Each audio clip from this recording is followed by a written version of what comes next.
اس بات سے سونے کہ امیر معاملے کے قابل وہی بھی تھے اور وہ انتخاب خلافت کے 4 دور میں دیکھ چکے تھے. انہوں نے اپنی ولی عہدی کی رسم جاری کی. 4 خلفاء کے اور کون سے دیکھے تھے انہوں نے؟ امیر معاملے کے جو بندے ہو گئے تھے یہ اپنی الگ بنا دی تھی. حضرت علی کے دور انتخاب کا آپ نے کب دیکھا ہے؟ آپ تو اس بات کے قائل ہی نہیں تھے کہ وہ انتخاب درست تھا. کبھی چاہتے اپنی الگ خلافت بنا دی تھی. جب اپنی خلافت الگ بنائی جس کی بنا انتخاب پر نہیں تھی تو اپنی اولاد سے انتخاب مانتے تھے. وہ خلافت تو مبنی پر انتخاب تھی ہی نہیں. وہ خلافت مبنی بامر تھی کیونکہ وہ یہ سمجھتے تھے کہ حضرت عثمان رضی اللہ تعالیٰ عنہ نے ان کو جو امارت عطا کی ہے وہ جاری ہے اور اسی تسلسل سے میں امیر رہوں گا. اور وہ خلیفہ جو حضرت عثمان کے قتل کا پہلے فیصلہ نہیں کرتا میں اسے بطور خلیفہ قبول کرنے کے لیے تیار نہیں. سمجھے یہ بات کہ کس حد تک اس بات میں وہ خدا کے لیے دیندار ہیں, کس حد تک ان کی دوسری نیکیاں ان کے اس فعل پر پردہ ڈال دیں گی اور مغفرت کا موجود بنیں گی, یہ ہمارا کام نہیں ہے کہ کیسے کریں. اس طرح کی بحثیں شروع کر دیں کہ قیامت کے دن جو دربار لگنے ہیں اسی لیے دنیا میں ہم سارے تاریخی مشاہیر کے فیصلوں کے دربار لگا بیٹھیں گے کہ یہ بھی لانچی یہ بھی لانچی یہ بھی لانچی یہ بھی جمع کی یہ بھی جمع کی. پاگل پن ہے جو خود خدا بننے والی بات ہے. وہ تنازع جو تاریخ کی مٹی میں دفن ہو گئے ان کو دیکھیں, استغفار کر کے گزر جائیں اور خود کو فیصلہ نہ دیں.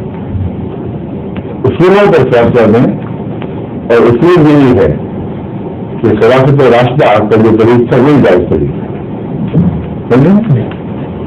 اس لیے اس بات سے کہ چونکہ امیر معاویہ ہم کچھ نہیں کہتے اور نہ مدارت ان کو نہ لانچی کہتے ہیں نہ ان پر تبادلہ پہنچتے ہیں جس طرح اس لیے ہوتے ہیں, اس لیے یہ ثابت ہو گیا کہ یہ طریق قبول کر لینا چاہیے.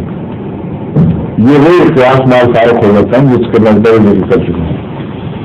فرضی باتوں سے نتیجہ جب نتیجے یا باتیں نکالیں گے تو ہمیشہ ٹھوکر کھائیں گے. اصولی طور پر یہ فیصلہ کریں کہ جو راشدین کا طریق حضرت ابو بکر کے وقت سے جاری ہوا تھا وہ درست ہے یہ درست ہے.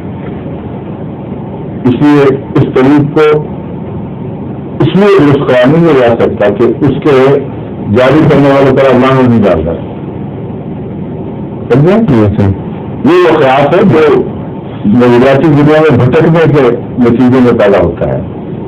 اصولوں کے ساتھ خود کھول کر دیکھیں کہ پہنچ جائیں. باقی جو معاملے ہیں وہ غلطیوں کے معاملے ہیں, متشابہات کے معاملات ہیں.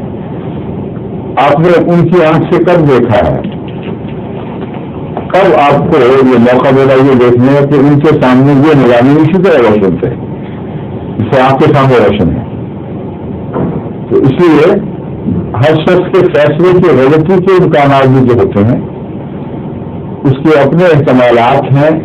کن باتوں نے اس کے اوپر پردہ ڈال دیا ہے کہ وہ اصل حقیقت کو پہچان نہیں سکا, یہ خدا فیصلے کر سکتا ہے. اس کی وجہ سے دیکھا جائے کیسے شخص کی وجہ سے تو اس کے سامنے ایک اور سماج بچتا ہے. وہ کہتا ہے ایک خلیفہ ظالمانہ طور پر شہید کیا گیا, لوگ موجود تھے انہوں نے ان کی دفاع کی کوشش کی تھی اور اس کے بعد اس کا انتقام لیے بغیر اس کے منصب پر فائز ہو جانا میرے نزدیک دوست ہیں. اب اس سوچ میں غلطیاں تو ہو سکتی ہیں مگر اس سوچ والے آدمی کو بالبدی پورے کا ظالم قرار نہیں دیا جا سکتا ہے, آپ کی طرف سے بھی قرار دیا جا سکتا. اگر جو سوچ کی تیرے کم ہے اگر جو بھی ہے اللہ کے ذمہ ہے. وہ جانتا ہے کہ کہاں اس سوچ نے ان کو دھوکہ دیا تھا, کہاں ان کے نفس کی خواہش تھی بادشاہ بنے ہونے کی جس میں حائل ہوئی, کہاں اور کیا سے بات تھے جو میں داخل ہو گئے. یہ سارے احتمالات جن کی طرف شیعہ اشارے کرتے ہیں اور ان کا بطور احتمال قبول کرنا جو لازم ہے ہو سکتا ہے، ان کے اوپر آپ فیصلہ نہیں لے سکتے، ان پر خدا فیصلہ لے سکتا ہے. بس جس کو سپرد امر ہے، جس کا مالک جو امر کا مالک ہے، اس پہ بھی ان معاملات کو چھوڑ دینا چاہیے اور ان بچوں میں بھی پڑھنا چاہیے. جہاں سماجی معاملات ہیں، جہاں آپ نظام ٹھوکر کھائی، وہاں اپنی آخرت کو خراب کر سکتے ہیں. ٹھیک ہے، اب تو وقت ہو گیا